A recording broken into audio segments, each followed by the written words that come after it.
Bien, bueno, lo que vamos a ver es un poco tratar de resumir lo que tienen en los apuntes de, de sistemas planos vinculados, como para hacer un poco, se supone que ustedes lo tuvieron que ver y leer y estudiar, vamos a hacer un poco de repaso como para ver, nivelar un poquito y avanzar. Vamos a hacer una revisión de conceptos importantes. Primero, la definición de estructura, que una estructura es un conjunto, como habíamos dicho, esto lo vimos en clase presencial, conjunto ordenado de elementos capaces de transmitir esfuerzos, o sea, no todas las partes de un edificio o de una obra corresponden a la estructura.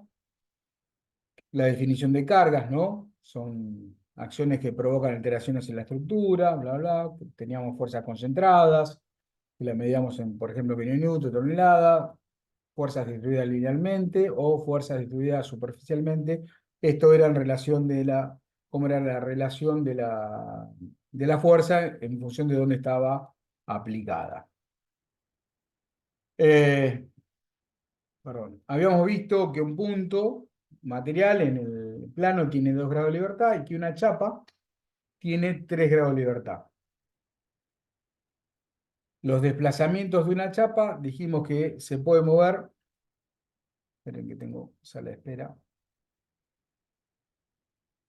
Una chapa puede desplazarse o tener una traslación que no deja de ser una rotación respecto de un punto impropio en el infinito, ¿no? De un centro de rotación en el infinito, o puede tener una rotación respecto de un punto. Esos eran los posibles movimientos o desplazamientos que puede tener una chapa. Y habíamos hecho hincapié en cómo se movían los puntos. Recuerdan que nosotros habíamos hablado que todos los puntos se mueven según una normal al radio de giro. Y esto es fundamental para tanto el análisis de sustentación, ¿sí? Cuando hagamos el análisis de sustentación de una estructura o de una chapa, como también para todo lo que tenga que ver de esfuerzo, transmisión, reacciones, etcétera, etcétera. Bien. Recordando el gráfico, nosotros teníamos que el punto A rotaba respecto de O a tomar, rotaba un ángulo phi. Y ese punto podía o bien venir a A prima o bien ir a segunda, que es lo que nosotros decimos. ¿Por qué? Porque en realidad nuestros desplazamientos, nuestros giros o desplazamientos son infinitesimales, recuerden eso. Cuando nosotros rotamos o trasladamos, hacemos una traslación o deformamos una estructura, exageramos. ¿Para qué? Para poder ver en el papel o en la compu ese desplazamiento o esa deformada.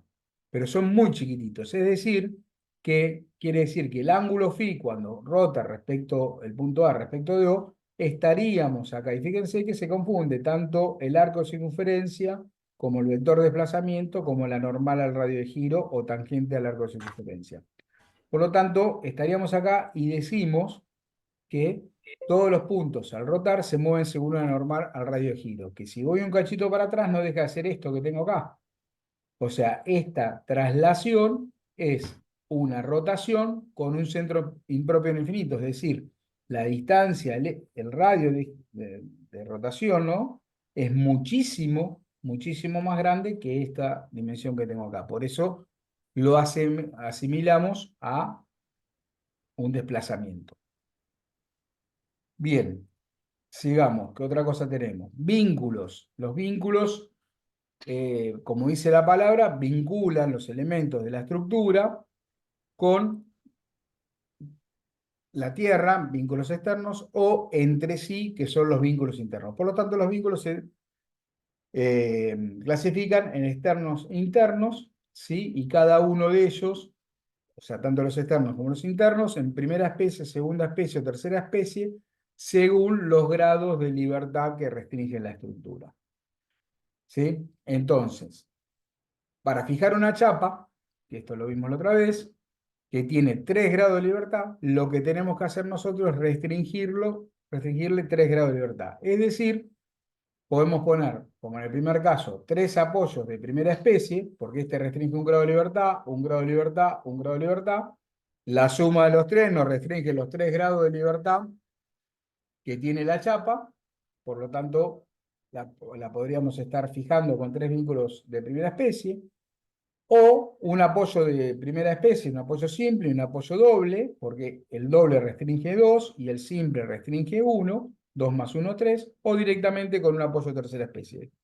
Estas son las combinaciones que podemos usar para sustentar una chapa. Ahora, habíamos planteado el grado de libertad. El balance de grado de libertad. ¿Qué es el balance de grado de libertad? El balance de grado de libertad no es otra cosa que comparar los desplazamientos posibles que tiene nuestra estructura con las restricciones que nosotros le estamos imponiendo, tanto internas como externas. En este caso, al tratarse de una sola chapa, estamos hablando solamente de restricciones externas. Eh, Les pido que se silencien todos, por favor.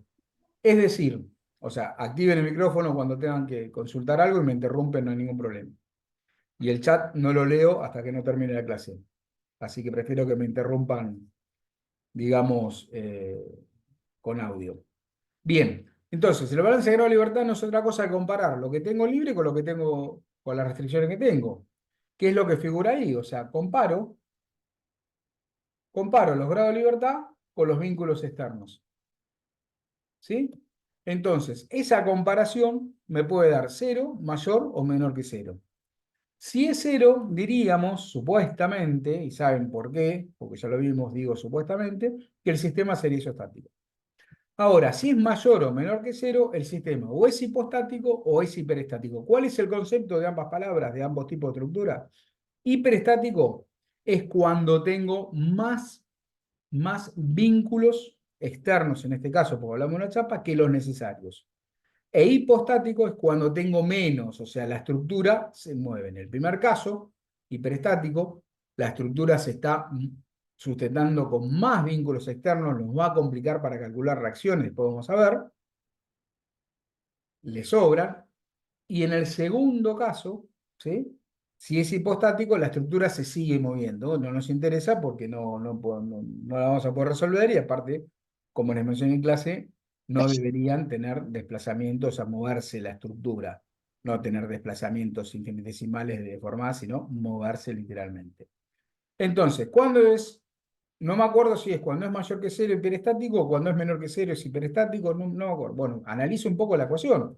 Si la ecuación acá, esta que tenemos, me dice que los grados de libertad menos vínculos externos menor que cero, ¿qué significa? Que tengo más vínculos externos que grado de libertad. ¿Qué quiere decir esto? Que si tengo más vínculos, el sistema es hiperestático. ¿Está bien? Ahora, esta segunda que tenemos acá, que es mayor que cero el resultado, significa que grado de libertad es mayor a vínculos externos. O sea que no tengo la cantidad necesaria de vínculos externos para fijar la estructura, por lo tanto el sistema es hipostático.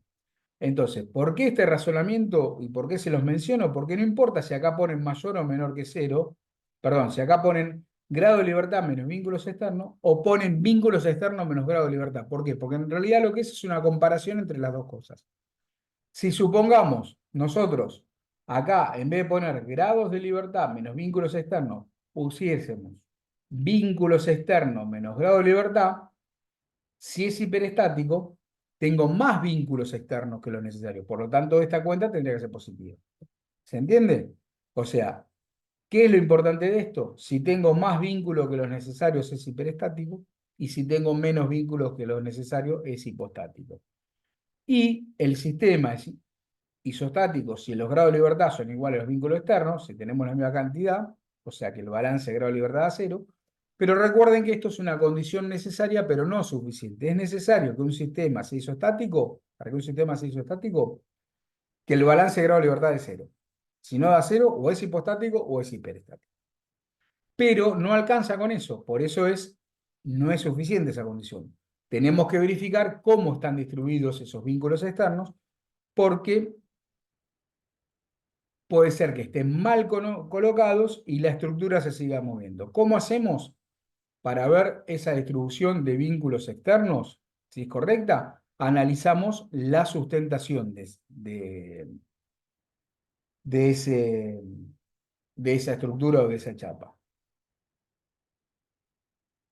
Bien. Entonces, como le decía recién, vinculación aparente, ¿qué nos dice? Que tenemos aparentemente la misma cantidad de vínculos externos necesarios, pero la chapa se mueve porque tiene una inadecuada distribución de esos vínculos. Y ejemplos, como vimos en clase, acá les menciono un par, tenemos una chapa sustentada con un apoyo doble y un apoyo simple, y donde la normal, el plano de deslizamiento del apoyo simple pasa por la articulación del apoyo doble, entonces se mueve. Y eso tiene que ver cómo rotan los puntos que vimos recién. O, por ejemplo, en la chapa sustentada con tres apoyos simples, las tres normales a los planos de deslizamiento se cortan en un punto. Esa chapa, que esto también lo vimos en clase, esa chapa va a rotar respecto de ese punto. Bien, otro concepto que habíamos visto la clase pasada era el apoyo doble ficticio. Ese apoyo doble ficticio, ¿de qué resultaba? De dos apoyos simples. ¿Está bien? ¿Por qué? Porque habíamos visto, acá lo tienen, que cuando actúa el apoyo que está en B, puede moverse según la recta NN. Este desplazamiento NN, en esta dirección, es lo mismo que rote respecto de cualquier punto de esta normal al plano de deslizamiento del apoyo simple, ¿sí? Porque cada vez que rota se mueve según la normal. O sea que este desplazamiento NN es equivalente a una rotación respecto de cualquier punto que pase por esta recta. Ahora, si analizamos solo únicamente el apoyo que está en A, pasa lo mismo. Este desplazamiento, según MM, es equivalente a una rotación respecto de cualquier punto de esta normal. Si actúan los dos simultáneos, ¿sí? La chapa va a rotar respecto del punto O, porque es un punto perteneciente a la normal al plano de deslizamiento del apoyo simple que está en B y la normal al plano de deslizamiento del apoyo simple que está en A. Es decir, esta chapa con un apoyo simple en A y un apoyo simple en B, lo único que puede hacer, el único desplazamiento o movimiento que puede tener, ¿cuál es? Una rotación respecto de O. Y una rotación respecto de O no es lo mismo que un apoyo doble ficticio en O. Es decir, esta chapa sustentada con un apoyo simple en A y un apoyo simple en B es lo mismo que esa chapa sustentada con un apoyo doble en O. ¿Se entiende? A los efectos de la sustentación. También esto lo vamos a usar para calcular reacciones. Ahora vamos a ver. Entonces, este apoyo ficticio surge de reemplazar dos apoyos simples por un apoyo doble donde se cortan las normales a los pronunciamientos. Es a los efectos de la sustentación. Es decir, ¿es lo mismo tener una estructura con un apoyo doble o con dos apoyos simples? No, no es lo mismo. ¿Pero se va a mover de la misma manera? Sí. Eso que les quede claro. Bien. Capacidad de reacción de los vínculos externos. Esto está, supuestamente lo tienen que ver para la clase pasada, pero no voy a explicar nada más que, no vamos a hacer otra cosa que recordar cómo reaccionan los apoyos. El apoyo simple, que impide un solo desplazamiento, va a tener una sola reacción. Es decir, va a tener una reacción, ¿sí?, que va a ser normal al plano de deslizamiento de ese apoyo simple. Va a ser esta que tiene acá. Es decir, que si analizamos el cuadrito este, no permite o sea, permite desplazamientos en X, por lo tanto no puede reaccionar. O sea, si yo pongo una fuerza se va a mover. Permite giro, porque tenemos una articulación, por lo tanto no voy a tener momento reactor, pero no permite, o sea, el desplazamiento en I vale cero, por lo tanto, la reacción en I es distinta de cero. Y esto un poco en línea con lo que preguntaron recién cuando comenzamos la clase. O sea, si tenemos el vínculo de primera especie rotado, ¿la reacción en I vale cero? ¿O la reacción vale en X es cero? No, momento. Esta reacción en Y es distinta de cero y esta en X es cero, porque tenemos el plano de deslizamiento coincidente con el eje X. Entonces la reacción en X va a ser cero y en Y voy a tener valor. Si este apoyo estuviese rotado, voy a tener una reacción que, ¿cómo va a ser? Siempre normal al plano de deslizamiento del apoyo simple. No importa la orientación que tiene. Siempre va a ser normal va a tener esta dirección. Si este grafiquito que tenemos acá lo rotamos 30 grados, la reacción va a seguir teniendo la misma dirección, es decir, va a pasar por la articulación y ser normal al plano de deslizamiento.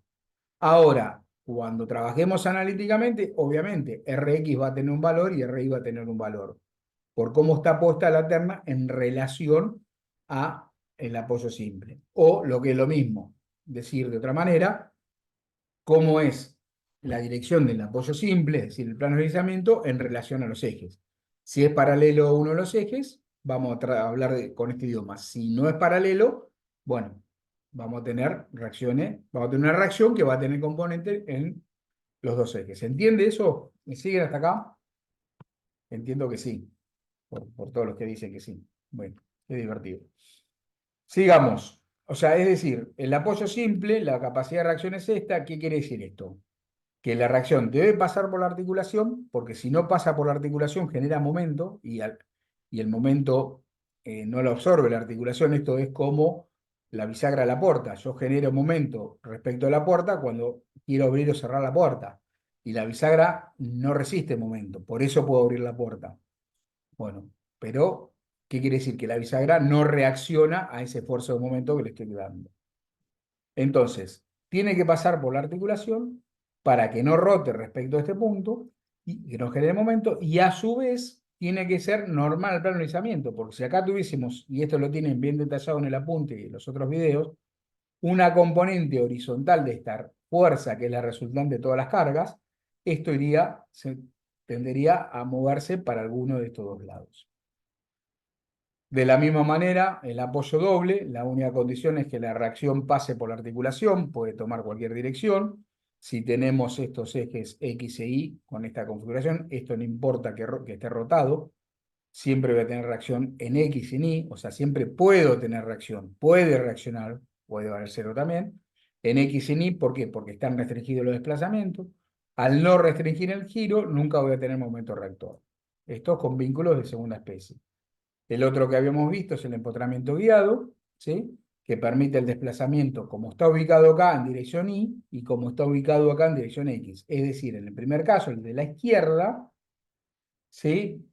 En Y no vamos a tener reacción porque no puede absorber ese desplazamiento. ¿Está bien? En Y el desplazamiento distinto de cero, se puede mover, por lo tanto no puede absorber la fuerza, la reacción vale cero. En X y el giro, sí, como está impedido, vamos a tener reacción. En este caso, que es el mismo vínculo externo, pero con otra configuración respecto a los ejes, lo que me dice acá que no voy a tener reacción en X. ¿Estamos hasta acá? Sí. Por mi Bien, parte, sí. gracias por responder. Y después teníamos el empotramiento, que en este caso, como los tres desplazamientos están impedidos, va a tener las tres reacciones, es decir, Rx, Ri y el giro. Bien, vamos a ver cómo determinar gráficamente las reacciones en una chapa sustentada con un apoyo doble y un apoyo simple. Esto es básico, sencillo, y lo van a aplicar siempre y lo tienen que saber porque es fundamental y les va a servir muchísimo. Bien, tenemos una chapa cargada con P1, P2, P3, P4, sustentada con un apoyo doble en A y un apoyo simple en B. Planteamos el balance de grado de libertad antes de resolver algo.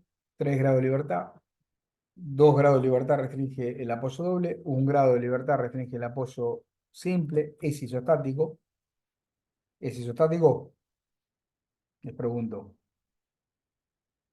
Hay que ver primero si no hay vinculación aparente. Exactamente. Verificamos que no haya vinculación aparente. En este caso, de una chapa sustentada con un apoyo doble y un apoyo simple, la única manera la única forma que tenga vinculación aparente es que la normal al plano de deslizamiento del apoyo simple pase por la articulación del apoyo doble. ¿Está bien? Eh, que en este caso no sucede. O sea que la chapa es isostática y obviamente no presenta vinculación aparente. Reemplazamos todas las fuerzas por la resultante, ¿sí? O sea, R es la resultante de las fuerzas activas, y empezamos a analizar gráficamente las reacciones. ¿Qué tenemos? O vamos un cachito para atrás. ¿Qué sabemos de esto? Sabemos que la reacción de A va a pasar por la articulación, pero no sabemos qué dirección va a tener, porque puede tener, como vimos recién, cualquier dirección. En cambio, la reacción que tengo en B, además de tener que pasar por la articulación, va a tener que ser normal al plano de deslizamiento. Es decir, esta es la dirección que tenemos acá, que va a tener la reacción en B. Esa dirección la unimos con esa dirección la unimos con la recta de acción de la resultante de las fuerzas y nos da el punto de concurrencia de las fuerzas. Entonces, ese punto lo unimos con la articulación del apoyo doble y tenemos las dos direcciones, esta dada, esta es la que encontramos de unir estos dos puntos, y lo que tenemos que hacer es equilibrar esta resultante con la dirección de la reacción en A y la dirección en B. De esta manera determinamos las reacciones gráficamente de una chapa sustentada con un apoyo doble y un apoyo simple.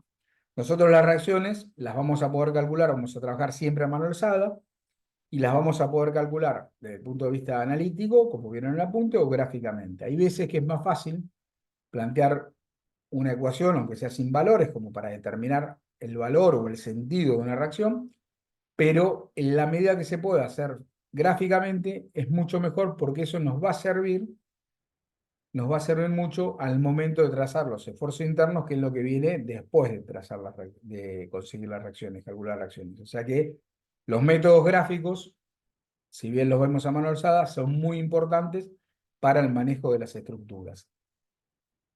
Ahora tenemos otro caso. Supongamos que tenemos esa chapa cargada con 3 apoyos simples, balance de grado de libertad a 0, 3 grados de libertad, 1 de acá, 1 de acá, 1 de acá, 3 menos 3, 0.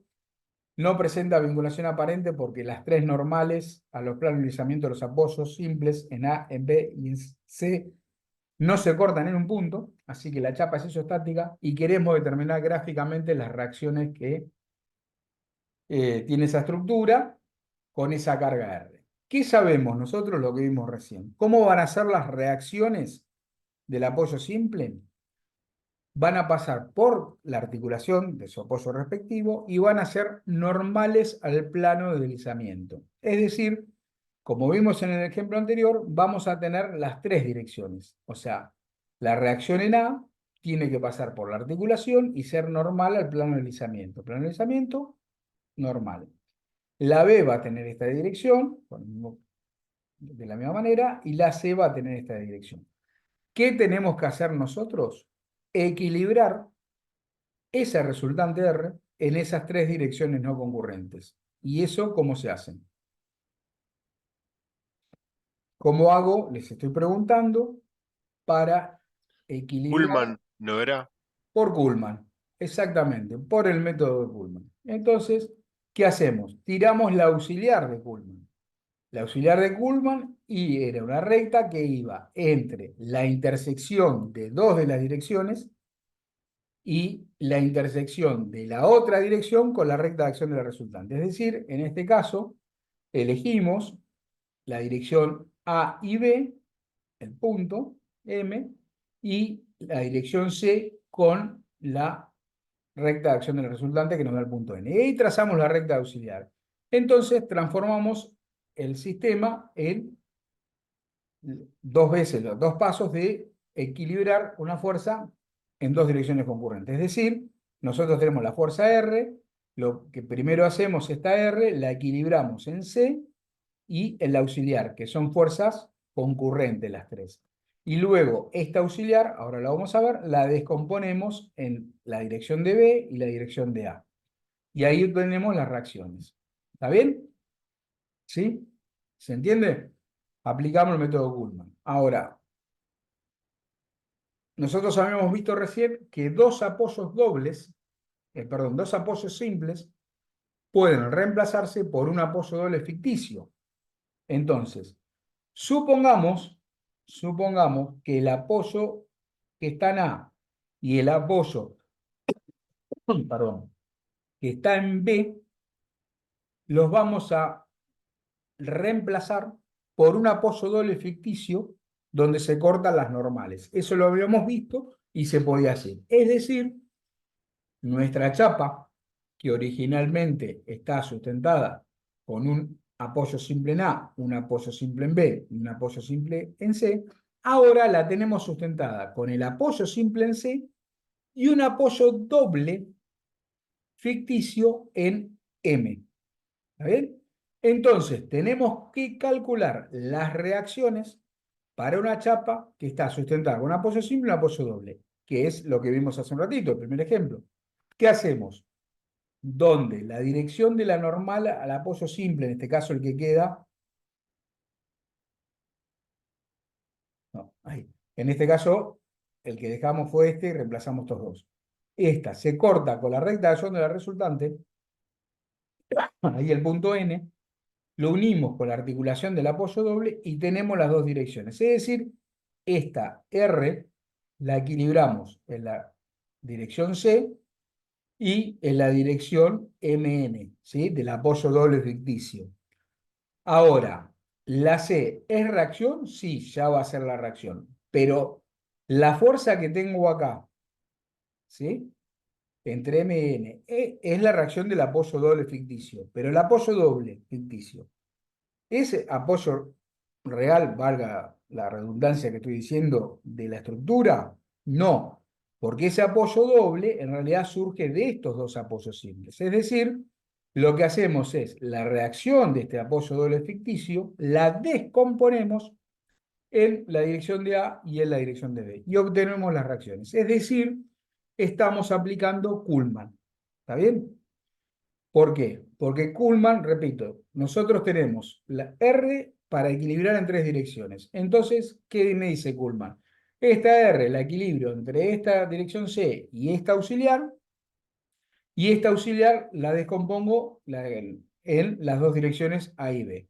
Eso es lo que dice Kuhlmann. Ahora, si lo analizamos desde el punto de vista estructural, ya dejando un poquito de hablar de Kuhlmann, ¿qué decimos? Estos dos apoyos los reemplazo por un apoyo doble ficticio, es decir, esta R resultante reacciona en M, que es un apoyo doble, y reacciona en C, que es un apoyo simple, la de C ya es la reacción, y la de M en realidad es un apoyo doble ficticio, entonces descomponemos en la dirección de los dos apoyos simples. ¿Se entiende? Por mi parte, sí. Sí, se entiende. Bien, seguimos. Veamos ahora, repito, esto es un resumen de lo que son los videos que están en YouTube y es un resumen de los apuntes. O sea, no quiere decir que con esto ya están listos para ponerse a trabajar, sino que van a tener que seguir estudiando y viendo el otro material. Vamos a hablar un poco de la chapa estáticamente indeterminada. ¿Está bien?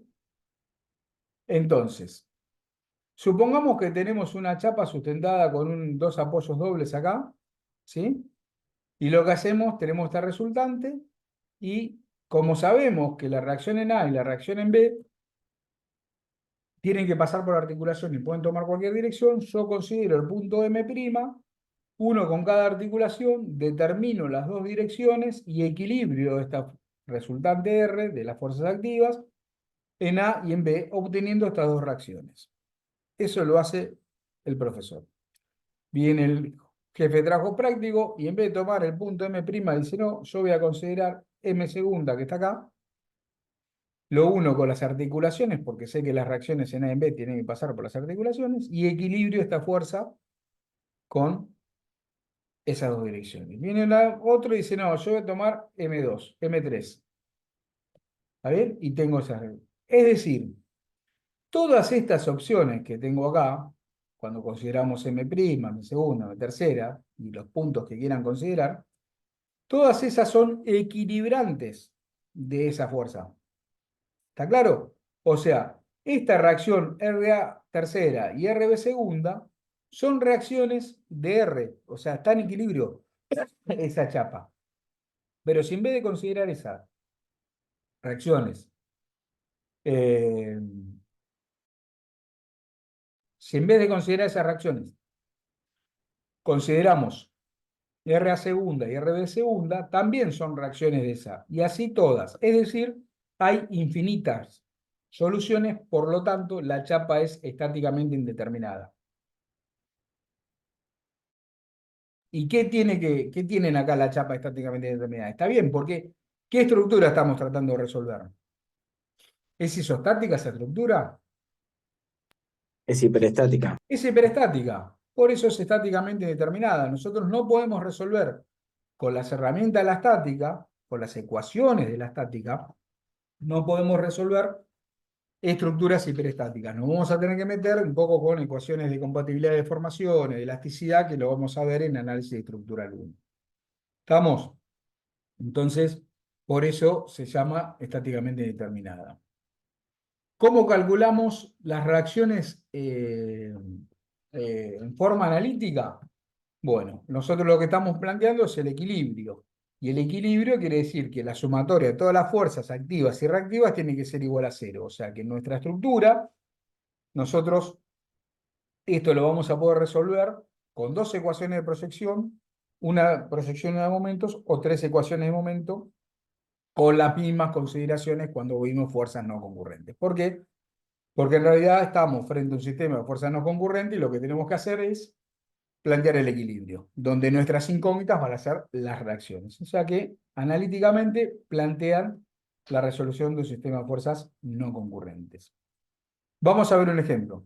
Vamos a ver esta estructura que es isostática porque solamente es una chapa, fíjense, porque no tengo vínculos internos, o sea que esto es todo la misma chapa, con un apoyo doble, 3 grados de libertad, un apoyo doble, un apoyo simple, balance de grado de libertad a cero, es decir, vínculos externos, menos grado de libertad o grado de libertad menos vínculo externo da cero, y no presenta vinculación aparente porque la normal al plano de deslizamiento, el apoyo simple que está en B, no pasa por la articulación que está en A.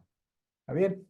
Entonces, para determinar analíticamente, como vimos recién, vamos a plantear las tres ecuaciones. Entonces, bueno, me salieron en distinto orden. Bueno, me faltan dos ecuaciones. Qué lástima, las van a plantear ustedes. Bueno, ¿qué es lo que hacemos? Uy, ahí estoy. ¿Qué es lo que hacemos? Es, en primer lugar, lo que nosotros vamos a hacer es quitar los vínculos y colocar las reacciones que esos vínculos dan origen. Es decir, acá en A teníamos un apoyo doble, colocamos RAX y RAI.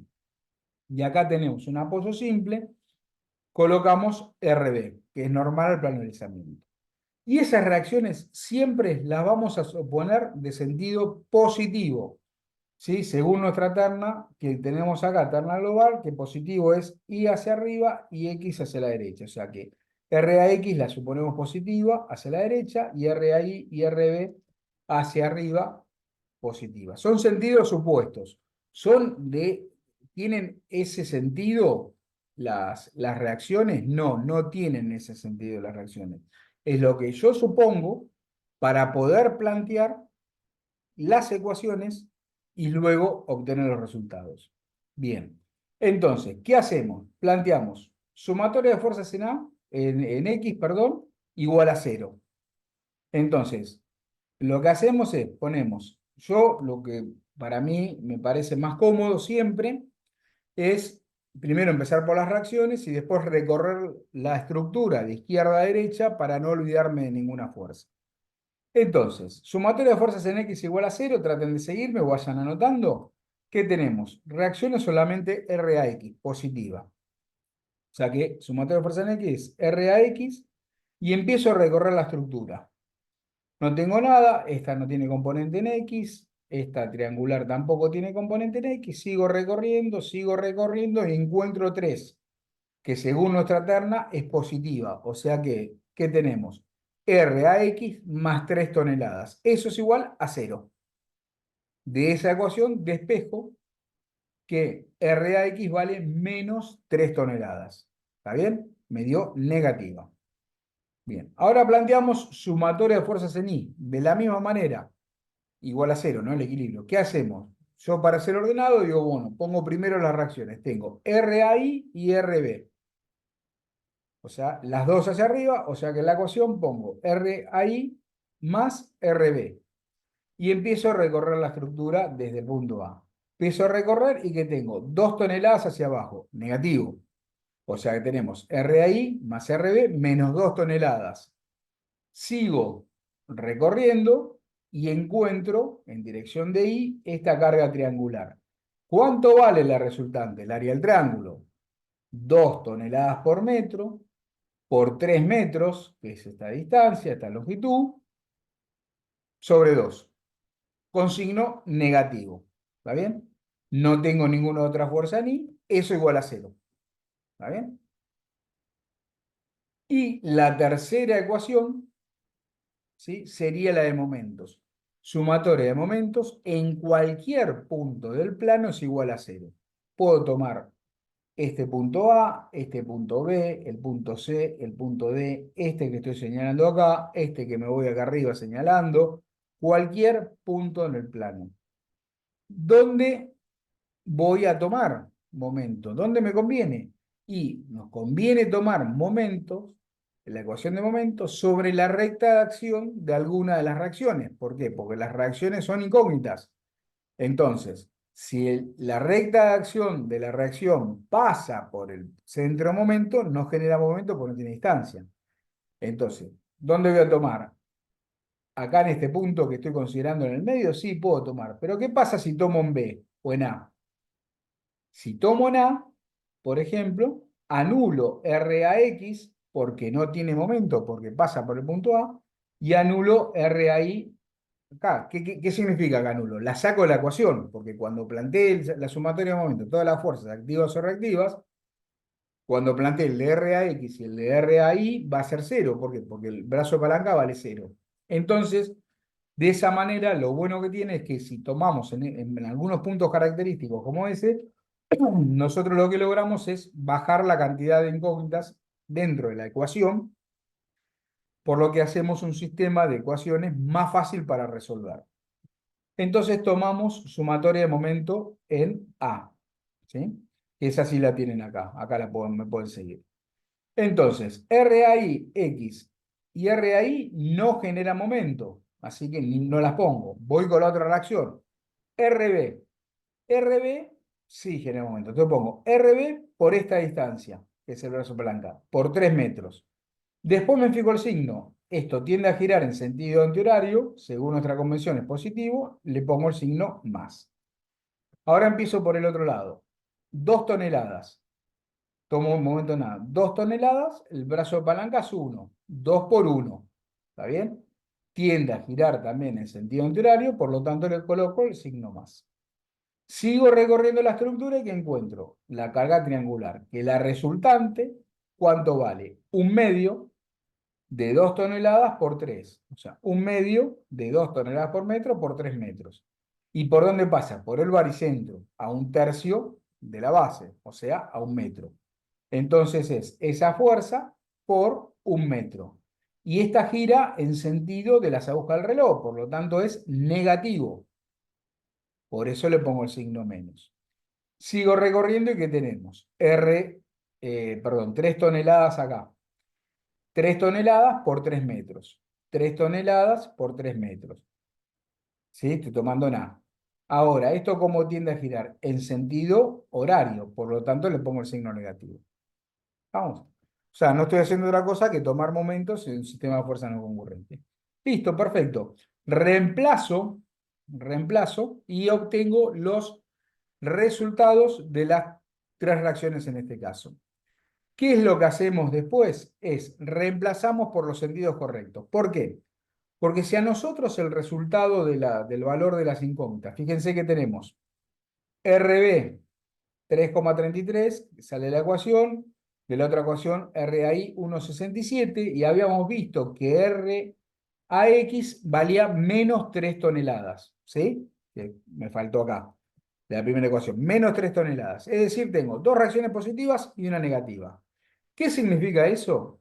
Que si el resultado cuando planteamos el equilibrio o cualquier sistema de ecuaciones me da positivo, significa que el sentido supuesto que le pusimos nosotros es correcto. Ahora, Si el resultado me da negativo, significa que el sentido supuesto es contrario. El sentido verdadero es contrario al supuesto. Entonces, para el caso de RB y RAI, las dos verticales, los valores obtenidos son positivos. O sea que RAI va para arriba, efectivamente, y RB va para arriba, efectivamente. ¿Está? Bien, pero ¿qué pasa? ¿Qué pasa con RA que me dio negativo? Significa que en vez de ir para la derecha, va para la izquierda. Entonces le tengo que cambiar el signo. ¿Cómo hago? Y esto parece una tontería, pero no es una tontería porque de acá viene un montón de líos después. ¿Qué hacemos? Borramos el vectorcito que va a la derecha y lo colocamos a la izquierda. Entonces, ¿ya tengo los verdaderos valores de las reacciones? No. ¿Por qué? Porque si yo esta fuerza la pongo para el otro lado, cuando planteo el sistema de ecuaciones va a estar mal, porque el sistema de ecuaciones está pensado para RI para la derecha, está planteado, no para la izquierda. O sea que no condice esto con esto. Por lo tanto, lo que sí tenemos que hacer es, una vez que terminamos de resolver las reacciones, colocamos los sentidos correctos y le ponemos, obviamente en valor absoluto, porque ya le estamos indicando el sentido correcto, el valor. ¿Por qué hacemos esto? ¿Por qué los sentidos correctos? ¿Por qué es importante volver a dibujar la estructura y colocar esas reacciones? Porque a partir de ahí nosotros vamos a trazar los diagramas de esfuerzos internos. Y necesitamos no solamente los valores, sino los sentidos correctos de las reacciones. Bien, ¿alguna pregunta? No, no. Por mi parte no. Bien. Bueno, dejo de grabar y charlamos un cachito.